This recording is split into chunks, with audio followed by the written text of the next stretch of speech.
Halo,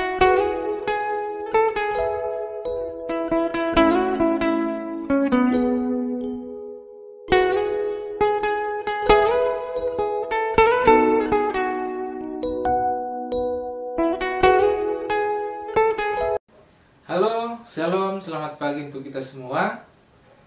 Semoga kabarnya hari ini kabar sehat dari kita semua dan senantiasa kita dalam lindungan Tuhan. Kita bertemu kembali dalam pertemuan pembelajaran agama hari ini. Dan sebelum kita memulai atau masuk ke pembahasan selanjutnya, maka seperti biasa kita awali semua kegiatan kita dengan doa supaya Tuhan senantiasa memberkati segala karya kita hari ini. Maka kita siapkan hati kita siapkan pikiran kita. Marilah kita bersatu dalam doa. Mari kita berdoa dalam nama Bapa dan Putra dan Roh Kudus. Amin. Tuhan Yesus, Engkau menguduskan hidup keluarga dengan hidup sendiri dalam keluarga Santo Yusuf di Nazaret.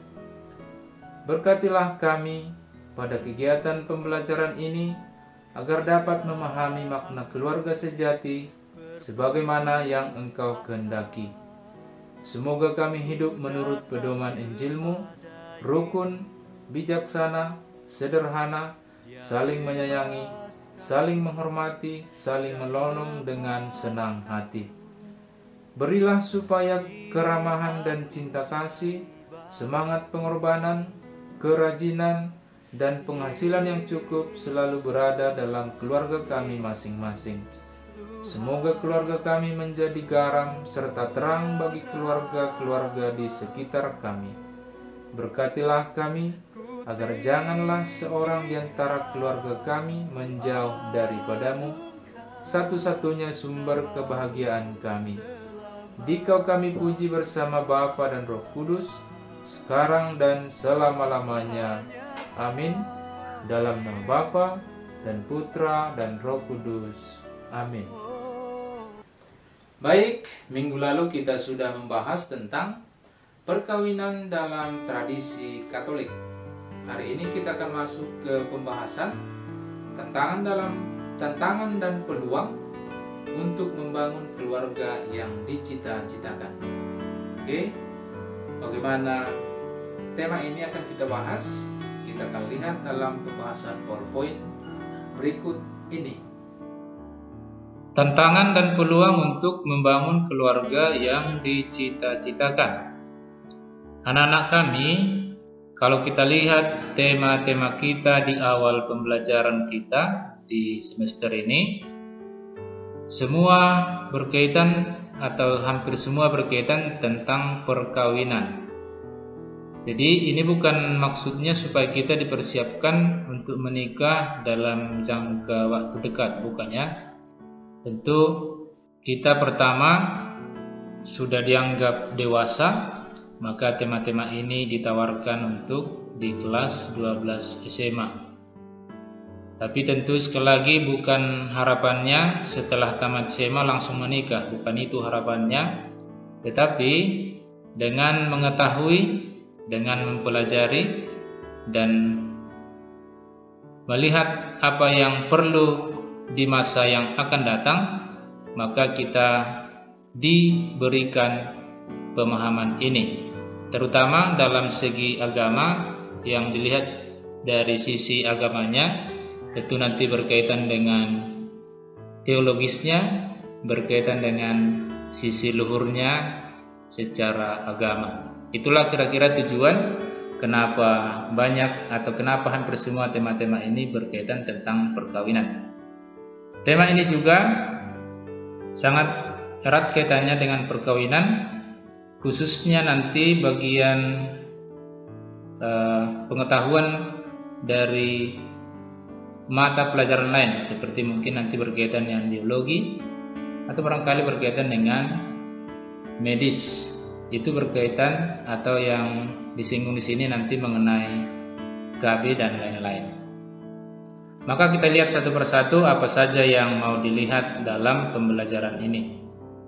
Ajaran gereja tentang keluarga yang dicita-citakan. Kita lihat yang pertama, pandangan gereja mengenai KB. KB atau keluarga berencana. Bukan keluarga besar ya, keluarga berencana. Gereja punya tanggung jawab mendukung pelaksanaan KB pada masa ini. Tentu nanti kaitannya bagaimana supaya keluarga itu juga bisa mengatur jumlah keturunan dan kaitannya pasti ke kesejahteraan keluarga.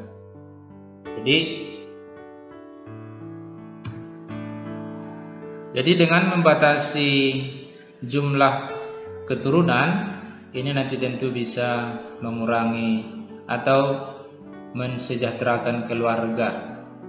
Itulah harapannya kenapa gereja ikut juga bertanggung jawab untuk pelaksanaan KB yang sebenarnya itu adalah dimulai dari program pemerintah. Kemudian kita lihat alasan mengapa KB sangat penting, baik dari sisi medisnya ataupun nanti dari sisi katakanlah agamanya atau teologisnya. Dengan KB kesehatan ibu bisa dijamin atau katakanlah mungkin bisa agak dijamin. Tentu nanti dengan KB kesehatan ibu bisa agak dijamin. Ini menyangkut kesehatan fisik maupun psikis. Karena kalau kita perhatikan ketika ibu mau melahirkan itu bisa menyangkut hidup dan mati. Maka dengan membatasi keturunan tentu akan bisa dikatakan menjamin kesehatan ibu dan katakanlah kesehatan ibu. Kemudian dengan KB relasi suami istri bisa semakin kaya. Apa maksudnya? Kalau misalnya kehamilan dan kelahiran terjadi secara terus-menerus, tentu tugas utama suami istri seolah-olah hanya terpaut pada urusan pengadaan dan pendidikan anak. Waktu untuk membangun keintiman dan kasih sayang itu bisa menjadi terbatas. Itulah kira-kira alasannya. Kemudian dengan KB taraf hidup yang lebih pantas dapat dibangun. Itu sudah pasti ya. Jadi tentu dengan semakin banyaknya anak, maka nanti tanggung jawab orang tua akan semakin bertambah. Semua tenaga, semua pikiran nanti terkuras untuk mengurus anak atau menyekolahkan anak atau katakanlah pengeluaran ekonomi nanti pasti akan semakin bertambah. Dengan KB pendidikan anak dapat lebih dijamin. Ini sangat berkaitan semua. Kalau misalnya satu keluarga hanya mempunyai 2 anak, ya akan lebih gampang dengan keluarga yang punya lebih dari 2 dalam hal menyekolahkan, mendidik dan lain-lain. Dengan KB tidak hanya menjamin kesejahteraan keluarga, tapi juga kesejahteraan masyarakat dan umat manusia. Itu sudah pasti ya. Jadi pertumbuhan penduduk itu terus bertambah, atau boleh dikatakan banyak tempat yang dulunya masih kosong, yang dulunya masih ladang, hutan, sekarang menjadi perumahan. Tentu karena supaya ada tempat manusia yang tambah itu. Berikutnya adalah tanggung jawab dalam KB atau keluarga berencana. Para pasutri atau pasangan suami istri menjadi yang terbesar tanggung jawabnya dalam hal KB ini. Karena tentu pasangan suami istri lah yang berpotensi untuk menambah keturunan. Kemudian pemerintah, salah satu juga pihak yang bertanggung jawab dalam pelaksanaan KB. Pemerintah jelas mempunyai hak dan kewajiban masalah kependudukan di negaranya atau bagaimana tentang jumlah penduduk di negaranya. Kemudian pemimpin agama, ini juga salah satu yang bertanggung jawab. Pemimpin semua agama sebagai instansi yang berkepentingan menanamkan nilai-nilai luhur dan ilahi juga bertanggung jawab untuk menyuluh, membimbing dan mendampingi para penganut agamanya, khususnya pasutri. Tentu nanti berkaitan dengan pelaksanaan KB yang wajar. Ketiga pihak inilah yang bisa kita lihat yang bertanggung jawab dalam pelaksanaan KB ini. Kemudian berikutnya atau yang keempat, penilaian moral tentang metode pada umumnya. Metode pada umumnya tentu metode berkaitan dengan KB. Yang pertama,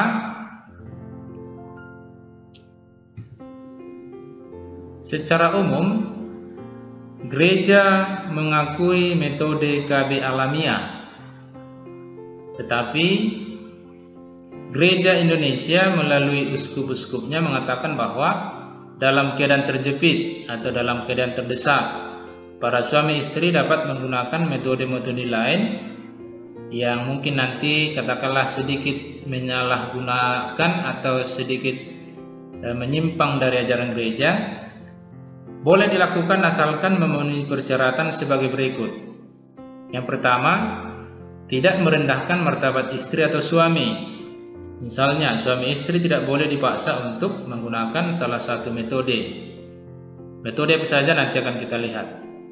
Kemudian, tidak berlawanan dengan hidup manusia. Jadi metode-metode yang bersifat abortif jelas ditolak. Abortif maksudnya pengguguran kandungan. Kemudian dapat dipertanggungjawabkan secara medis. Metode yang digunakan ini ya, tidak membawa efek samping yang menyebabkan kesehatan atau nyawa ibu berada dalam bahaya. Maka kita lihat di sini nanti akan disebut juga metode-metode itu ya. Penilaian moral untuk masing-masing metode. Gereja menganjurkan metode KB alamiah, misalnya metode kalender. Ini tentu nanti akan lebih paham bagi kita, atau katakanlah mungkin nanti sesudah kita dewasa, sesudah kita menikah, akan lebih paham nanti. Jadi kita hanya membahas sekilas, ingin tahu saja, dalam arti masih penjelasan yang sangat sederhana. Metode kalender, kemudian metode pengukuran suhu basal atau metode temperatur, kemudian ada metode ovulasi Billings, dan yang terakhir itu ada metode simptotermal atau gabungan. Nah, jadi inilah metode-metode yang dianjurkan dalam KB, tentu nanti yang masih diterima oleh gereja. Kemudian ada metode yang dilarang gereja karena bersifat abortif. Apa itu? Misalnya abortus provocatus atau pengguguran dengan sengaja. Kemudian penggunaan spiral. Nah, jadi penggunaan spiral ini juga tidak disetujui oleh gereja. Kemudian pil mini. Ya, jadi kita tidak usah menjelaskan satu persatu apa itu misalnya spiral, apa itu pil mini. Jadi nanti akan lebih jelasnya kalau kita sudah waktunya untuk katakanlah menikah atau ketika kita sudah hidup berkeluarga. Maka supaya kita tahu inilah yang dilarang oleh gereja, yaitu metode tentu abortus provocatus atau pengguguran dengan sengaja. Pengguguran dengan sengaja ini sudah pernah kita pelajari di kelas 11. Kemudian tentang spiral. Tentang spiral pasti yang lebih tahu pasti ahli kesehatan. Tetapi ini dilarang menurut gereja, digunakan oleh keluarga, entah itu atau terutama adalah si istri. Kemudian pil mini yang bagaimana ini juga nanti akan lebih dipahami oleh tim medis atau orang-orang medis. Kemudian yang menjadi kesimpulan dari pembahasan ini, perkawinan Katolik mengandung makna yang indah dan dalam. Jadi dalam arti di sini, perkawinan Katolik itu memang tidak sembarang menikah atau tidak asal-asalan.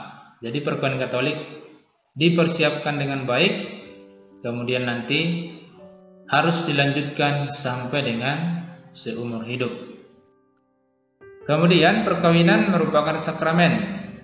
Jadi sakramen itu adalah tanda yang kita terima dari Tuhan, karena menjadi gambaran persatuan Kristus dengan gerejanya. Jadi perkawinan itu juga digambarkan dengan persatuan Kristus dengan umatnya atau dengan gerejanya. Kedalaman arti perkawinan yaitu untuk maksud persatuan, union, bersatu atau bersekutu. Suami istri dengan pemberian diri ke mereka secara total. Jadi kalau kita lihat misalnya dalam kitab suci, mereka bukan lagi dua melainkan satu. Ya mungkin secara fisik tetap dua, tapi secara rohani mereka sudah bersatu dan turut serta dalam karya penciptaan Tuhan atau prokreation.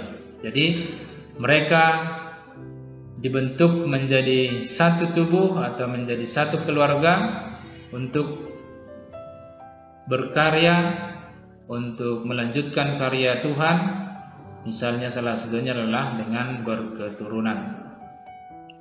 Gereja Katolik yang menolak aborsi, juga kontrasepsi dan sterilisasi. Ya, jadi kalau kita perhatikan sebenarnya ini pasti bertentangan dengan apa yang dianjurkan oleh baik itu dari pihak medis ataupun dari pihak pemerintah. Misalnya kontrasepsi ini.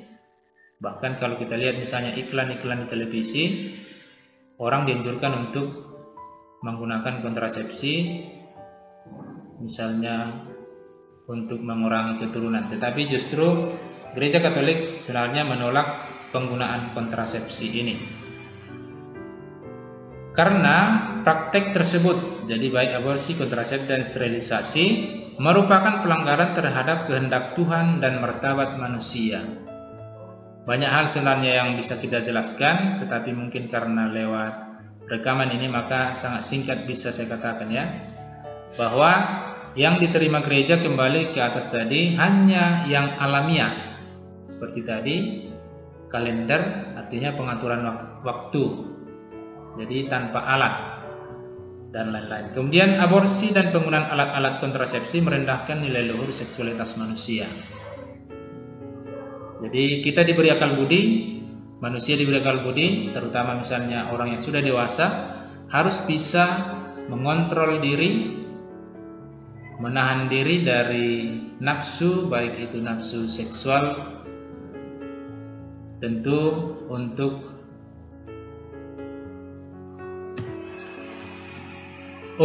mengatur jumlah keturunan. Jadi tentu kita tidak seperti binatang yang punya musim kawin, karena memang itulah yang menjadi milik binatang yang diberikan oleh Tuhan. Beda dengan manusia, bedanya adalah dengan akal budinya, manusia bisa mengontrol nafsu-nafsunya. Kemudian penggunaan alat kontrasepsi menghalangi union atau kesatuan tadi suami istri secara penuh dan peranan mereka dalam prokreasi. Kemudian terakhir, Tuhan menciptakan manusia menurut gambarnya sebagai makhluk spiritual yang dapat mengambil bagian dalam karya penciptaan dan pengaturan dunia.